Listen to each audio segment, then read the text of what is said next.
Hare Krishna, Hare Krishna.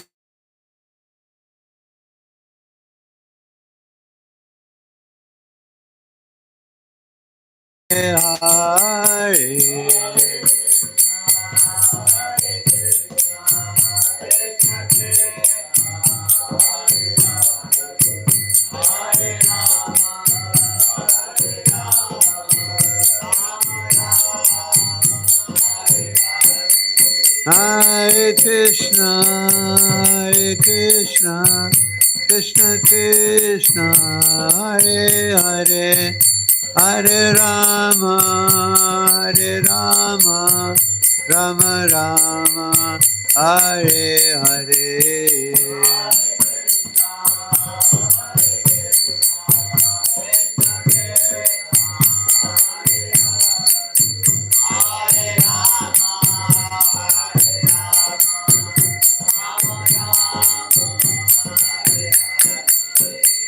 Jai Prabhupada, Prabhupada, Prabhupada, Jai Prabhupada.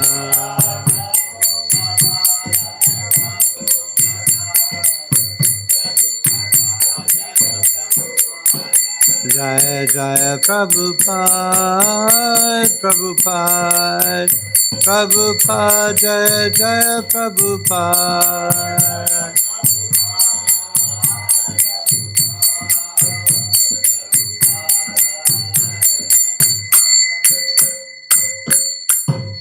Jai Om Vishnupad Paramahamsa Parivarta Kachari Krishna Krishna Krishna His Divine Grace is the Bhaktivedanta Swami Srila Prabhupada Ki Jai Ananta Koti Vaishnava Vrinda Ki Jai Prabhupada Srimad Bhagavatam Ki Jai Oh Premananda Hare All glories to the assembled devotees All glories to Sri Guru and Gaur All glories to Sri Guru and Gaur Hare Krishna Krishna Om Namo Bhagavate Vasudevaya. Om Namo Bhagavate Vasudevaya. Om Namo Bhagavate Vasudevaya. Om Namo Bhagavate Vasudevaya. Om Namo Bhagavate Vasudevaya. Om Namo Bhagavate Vasudevaya. Srimad Bhagavatam, Canto 7, Chapter 13, verse number 28.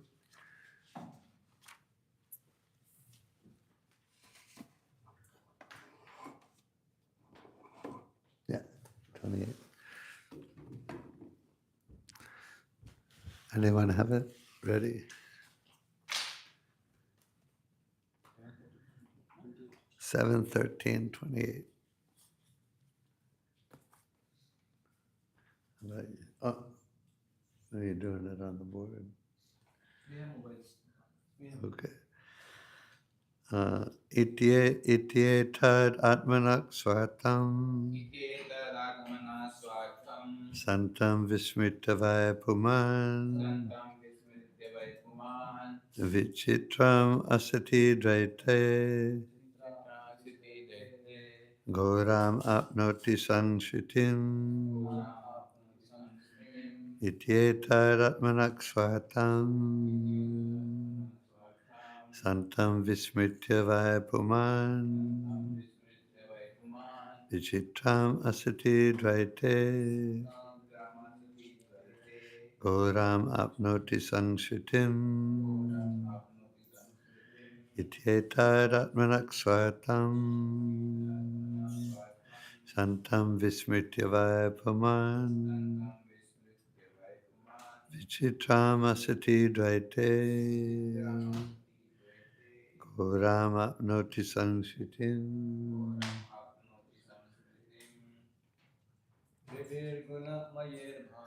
Ityetaratmanak sartam. What verse are you on? 7:13. Ityetat atmanak sartam. 7:13:20. Iti etat atmana swartham. Ityetaratmanak sartam. Santam vismitya vaipuman. Vichitram asati dvaite. Goramapnoti Sangshitim Iti tadatmana swartam. Ityetaratmanak Svartam Santam vismritya puman. Santam Vismityavai Puman Vichitram Vichitram asati dvaite. Asati Dvaite Goram apnoti samshritam. Goramapnoti Sangshitim Ityetaratmanak Svartam Santam Vismityavai Puman Vichitram Asati Dvaite Goramapnoti Sangshitim Iti. In this way. Etat. A person materially conditioned. Atmana. Of his self. Swartam. Own interest. Santam. Existing within oneself. Vismritya. Forgetting. Vai. Indeed. Puman. The living entity. Vichitram. Attractive false varieties. Asati. In the material world. Dvaite. Other than the self. Goram. Very fearful. Due to continuous acceptance of birth and death. Apnoti. One becomes entangled. Sangsritim. In material existence. Translation. In this way, the conditioned soul living within the body forgets his self-interest because he identifies himself with the body. Because the body is material, his natural tendency is to be attracted by the varieties of the material world. Thus, the living entity suffers the miseries of material existence. Repeat after me. In this way, the conditioned soul, living within the body, forgets his self-interest because he identifies himself with the body. Because the body is material, his natural tendency is to be attracted by the varieties of the material world. Thus, the living entity suffers the miseries of material existence. The Prabhupada's purport. Everyone is trying to be happy because, as explained in the previous verse, Sukham asya manorupam sarve haro paritis tanu. When the living entity is in his original spiritual form, he is happy by nature. There's no question of miseries for the spiritual being. As Krishna is always happy, the living entities who are his parts and parcels are also happy by nature. But because of being put within this material world and forgetting their eternal relationship with Krishna, they have forgotten their real nature. Because every one of us is part of Krishna, we have a very affectionate relationship with him. But because we have forgotten our identities and are considering the body to be the self, we are afflicted by all the troubles of birth, death, old age, and disease. This misconception in materialistic life continues unless and until one comes to understand his relationship with Krishna. The happiness sought by the conditioned soul is certainly only illusion, as explained in the next verse. Om Gantimarandasya Gananjana Salakaya Chakshunmilitam Yena Tasmai Shri Gurve Namaha Shri Chaitanya Manobishtam Stapitam Yena Bhutale Swayam Rupa Kadamayam Tati Swapadantikam Vandeham Shri Guru Shri Yuta Padakamalam Shri Gurun Vaishnavamscha Shri Rupam Sagrajata Sahagana Raghunathanvitam tam sajivam sadvaitam savadutam parijana sahitam Krishna Chaitanya Dev Shri Radha Krishna Padan Sahagana Lalita Shri Vishakan Vitamsha He Krishna Karuna Sindhu Dinabandho Jagatpate Gopesha Gopika Kanta Radha Kanta Namostute Tapta Kanchana Gaurangi Radhe Vrindavaneshwari Vrishabhanu Sute Devi Anamami Hari Priye Vanshakapatarubhyascha Kripasindhubhya evacha Patitanam Pavani Vaishnavebhyo Namo Namaha Jai Shri Krishna Chaitanya Prabhu Nityananda Shri Advaita Gadadhar Srivasadi Gaur Bhaktavinda Hare Krishna Krishna Krishna Hare Hare Hare Rama Rama Rama Hare Hare Krishna. So it's very basic points of Krishna conscious philosophy, and it starts with the point of our not being the material body and not the body, and as we all know, the identification with our body. After all, we've all been here, hearing the same philosophy for many years, and over and over again, we've heard that we're not the body, but we all still have a pretty strong identification with this lump of matter, lump of ignorance. The senses are networks of paths leading to death. And what? Of all the senses, the tongue is the most voracious and difficult to control. So so this point is repeated. I make the point over and over again because Prabhupada makes the point over and over again, and the Srimad Bhagavatam makes the point over and over again, and that was Krishna's first instruction to Arjuna. Arjuna was in the position of he's not a typical material conditioned soul, but he's a good example of that for instructional purposes. He's like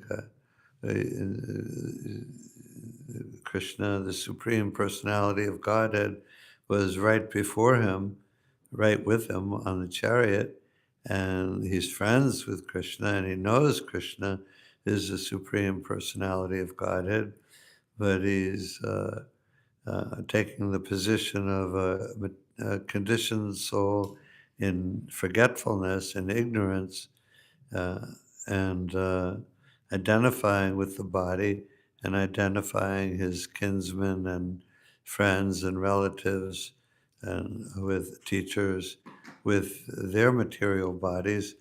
So, and he was really in anxiety. His hands were trembling, and he dropped his Kandiva bow from his hands, and he told Krishna, "I'm not going to fight." And so Krishna began. The first instruction from Krishna was that you're not the body, and the spirit souls that you're identifying as your relatives and friends, they're not their bodies either. And I'm right here, and I'm God, and I'm telling you what to do. I'm telling you to fight and kill them. And that's why so many people they think they will hear the Bhagavad Gita, understand the situation to a certain extent, and they'll think, then this Krishna consciousness, and Krishna, this is a cruel religion. And people think like that. And the atheists, the faithless people, they think like that. And they'll think, so your God tells you to kill friends, relatives, teachers. So I don't like your religion, because your religion is cruel. Your God is cruel. And so but we don't take it like that, because we have faith in Guru and Krishna, and we believe what Prabhupada says, what Krishna says, that whatever Krishna tells you to do, to the extent of killing relatives and friends, is the best thing for you. It's the best thing for them. They all got liberation when they were killed on the battlefield of Kurukshetra. It's the best thing for you. It's the best thing for them. It's the best thing for everyone in the world to follow Krishna's instructions, no matter what they are. And that takes faith, and that's what differentiates the devotee from the non-devotee, is the faith in Krishna, the willingness to accept whatever Krishna says as absolute. And that's without faith, you can't accept that. You can't accept that. You'll bring up so many arguments, or the best maybe is you come to the conclusion that okay, well, I don't like that, but there is an absolute truth, so it must be impersonal without all these difficult demands. The absolute must be impersonal. But it's not a fact. Krishna says in Bhagavad Gita, Brahmano hi pratishtaham. I am the source of the impersonal Brahmajyoti. So Krishna, the Supreme Person, is absolute. And Prabhupada makes that point. And I heard him say it just this morning in a recording. He said, he said again, Krishna is a person exactly like you. But he's not a small, limited person. He's infinite power, infinite everything, but he's a person. He's a unique individual. And just like you can't predict, I can't predict what anyone here will do in the next minute or the next day or the next year. I can't predict with any certainty what anyone here will do. You can't predict what I will do. We know each other, and we have our habits, and we're familiar with each other, but I can't be sure of what you're going to do at any particular time. So Krishna is a person, and he can't, he acts completely independently according to his desires, and desires are like that. Desires are unpredictable. So, so Krishna is a person. God is a person. That's a very difficult concept. I know for me and for conditioned souls in general, being forgetful of Krishna, the idea or the fact, the concept that God is a person like me, like you, that's a very strange concept. We don't think of even. It's very difficult. And Prabhupada makes that point also. That's why he emphasizes it. Not very frequently, but when he does emphasize that Krishna is a person exactly like you and me, he says it with force, as he does with just about everything. He's very forceful in his presentation, but that point is fundamental to our Krishna conscious practice, that we're not surrendering, and that's a reason, or one reason, why Krishna, the system for going back to Krishna, is to accept his representative, who is your spiritual master, who's standing or sitting right in front of you, and he's a person, and in his instructions for his disciples are absolute instructions, just like they're coming from the Supreme Personality of Godhead. So it's a Krishna presents us with the existential reality of there's a person right in front of you, and he's telling you what to do, and you have to do it. You don't have to do it. You can choose not to do it. But if you want Krishna, if you want God, and our understanding, and everything is clear, that the way to approach Krishna is to approach him through his representative in disciplic succession. Anyone who spends any time in Krishna consciousness knows that principle very well, and it's emphatically stated over and over again. So Krishna wants us to approach him through a person. He knows that we can't really understand him as a person very well now because we're conditioned souls, although we do accept the fact that he's the Supreme Personality of Godhead, but he knows that we don't really have much understanding of that. But what we can understand is the spiritual master telling us what to do and what not to do. So so it's just like somebody is a criminal, and Prabhupada uses the example very frequently. Someone is a criminal, and they're seemingly getting away or not being caught and prosecuted for their crimes, but eventually when the police do come to your door or catch you on the street, a criminal, there's nothing you can say. They have overwhelming force coming from the authority of the government and from their own physical force. So at that point, you're faced with the reality of being subordinate you're faced with the fact of, now I have to surrender to the government. Now I have to surrender, be submissive to the laws of the state. I have no choice at this point. And so the spiritual master is like that. Not exactly like that, because the spiritual master is kind. The spiritual master is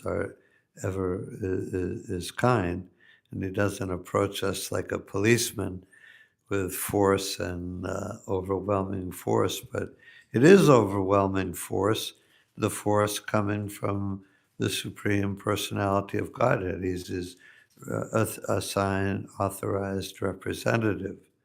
So, so that's the idea. And Krishna taking the role of the spiritual master for Arjuna, the first thing he taught him was, you're acting like a fool. You're lamenting for what is not worthy of grief, the bodies of your kinsmen.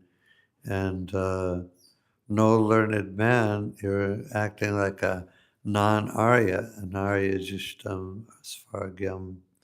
And you're acting like a non-Aryan.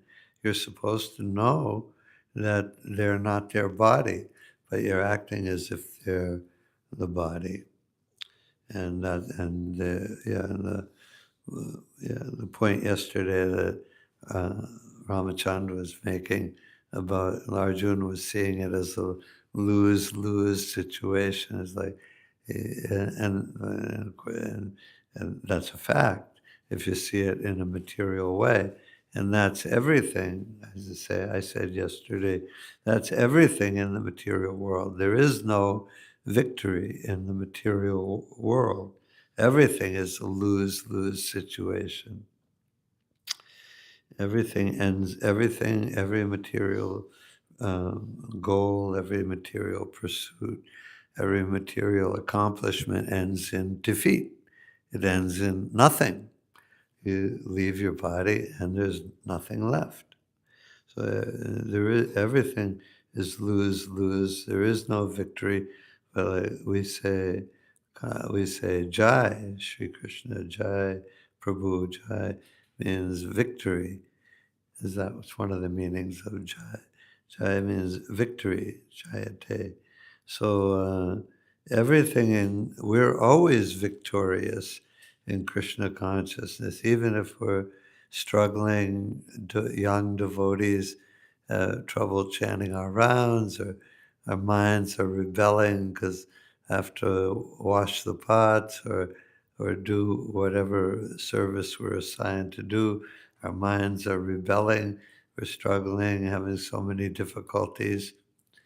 Uh, but, uh, but everything in Krishna consciousness, even if you are struggling, is victory. Everything is glorious victory on leading us back home, back to Godhead. And we learn from our mistakes. We learn from our rebellious condition over the years. We become more and more submissive, not only externally, but internally. And yeah, so everything for the devotee is joyous and victory.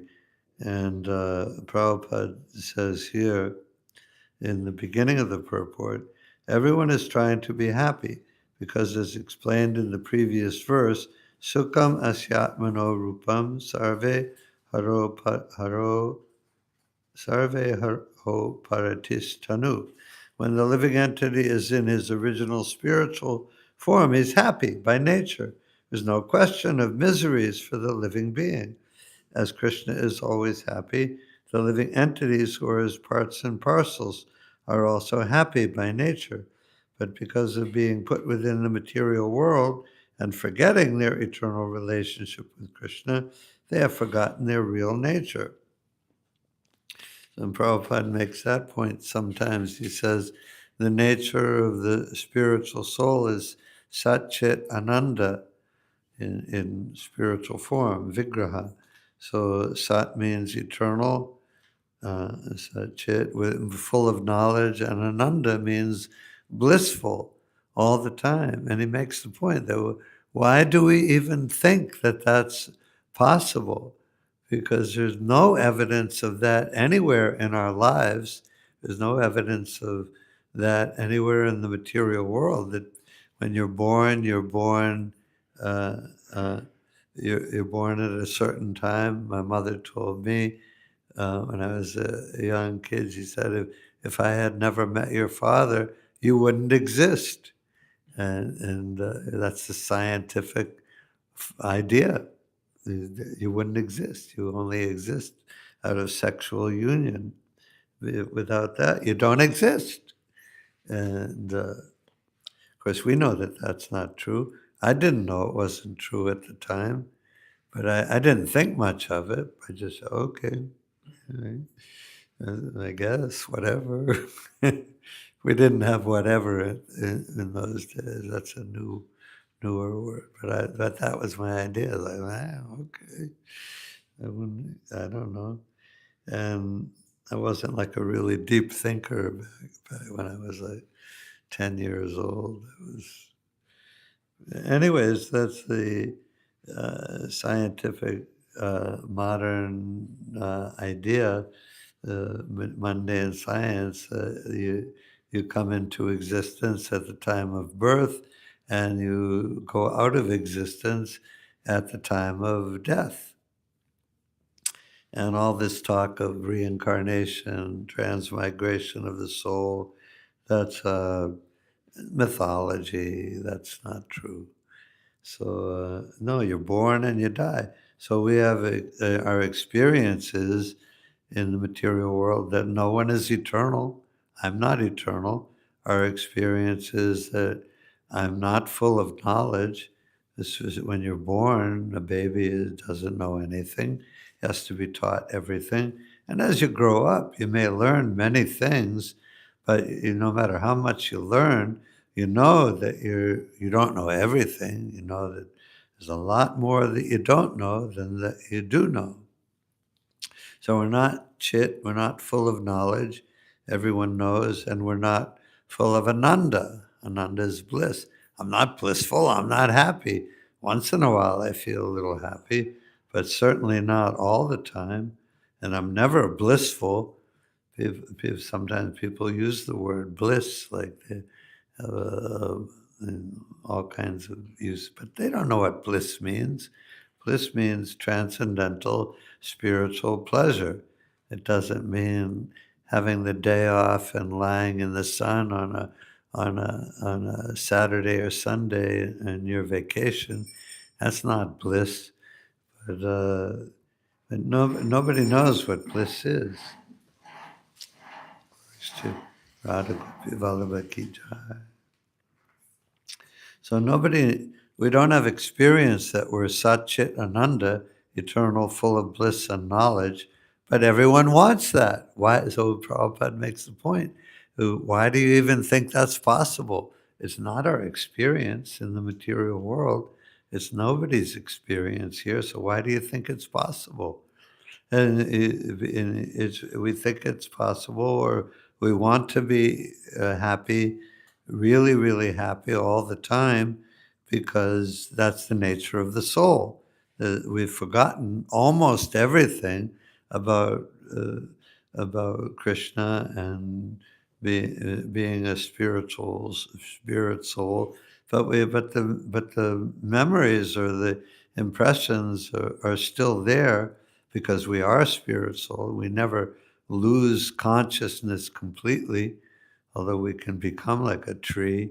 We can become a tree or a rock and be very low consciousness, but we never lose consciousness of ourselves.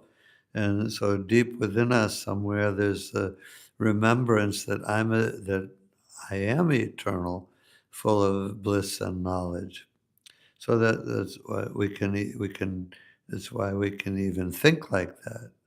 That I can be like that again. And there's that, and of course it's true.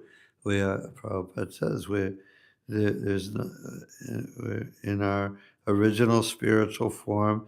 We're happy by nature. There's that one interaction of one girl with Prabhupada, a very new girl in, I think, Seattle or Montreal, one young girl, and I forget exactly what her opening statement or question was. Well, she was giving some appreciation of how much she liked Krishna consciousness. She's very new, probably a devotee for, a few months, maybe a year, maybe a few days. But anyway, she said she was expressing her appreciation of being a devotee to Prabhupada, and he said, "Are you happy?" And she said, "Oh yes, Prabhupada, I'm very happy." And he said, "Then that's all. That's what you have to do to preach. You just tell the people you're preaching to, How I happy I am with my Krishna. what? How happy I am with my Krishna. I forget the exact words. As he said, just tell people, I wasn't happy before I started chanting Hare Krishna, but now I'm chanting Hare Krishna and I'm very happy. He said, and so that's a perfect preaching, because that's what everybody wants. That's the only thing everybody really wants, is to be happy. And so you can do that when you preach. You can tell them. It's a very good thing to tell anybody new. You can tell them, like in this case, I wasn't happy. We weren't happy before we were chanting Hare Krishna, but now we're very happy. Yeah, so because that's what everybody wants. That's everyone's eternal spiritual nature. So, and sometimes people, this one point I make is that people say sometimes, well, I go to the temple and I don't see that everyone looks ecstatic or blissful all the time. I don't see that.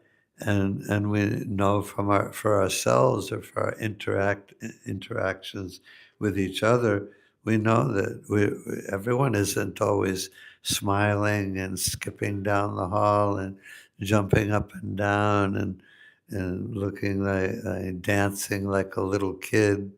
Like little kids, sometimes they dance or play around. And they really look happy when they're doing that. So I don't see that when I go to the temple that everyone's happy. So yeah, so it's true. It's not that externally we're always happy, or because we are struggling young devotees.